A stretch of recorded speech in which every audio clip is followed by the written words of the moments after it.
السلام علیکم ناظرین جنگ جو ہے نا وہ کسی بھی ملک کے لیے اچھی نہیں ہوتی۔ آج بہت دکھی دن گزرا ہے، بہت تکلیف دہ ٹائم گزرا ہے۔ ایران میں جو ہے نا وہ ایک مسلمان لیڈر آیت اللہ خامنائی صاحب کو شہید کر دیا گیا ہے۔ فرقہ وارانہ اختلافات اپنی جگہ پہ، نظریاتی اختلافات اپنی جگہ پہ، سرحدی اختلافات اپنی جگہ پہ، لیکن ایک مسلمان لیڈر جو کہ امریکہ کے خلاف کھڑا تھا، ڈٹ کے کھڑا تھا، اس کی شہادت پہ پوری امت مسلمہ کو افسوس ہونا چاہیے، اور افسوس بھی ہے۔ اللہ تعالیٰ ان کو جوار رحمت میں جگہ دے۔ باقی جو جنگ ہے یہ ایران تک محدود نہیں رہے گی۔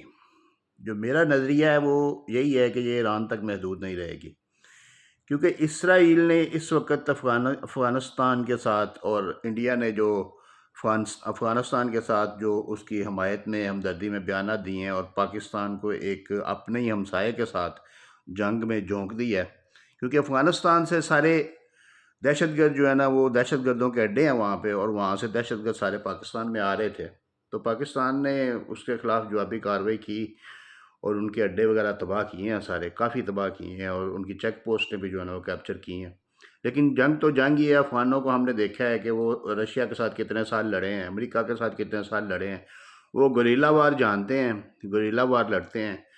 لیکن الحمدللہ پاکستانی فورسز اور پاکستانی عوام جو ہے نا وہ بہت دل گردے والے ہیں اور لڑنے والے ہیں، اور یہ پاکستان پہ تو نہیں حاوی ہو سکتے افغانی جو ہیں۔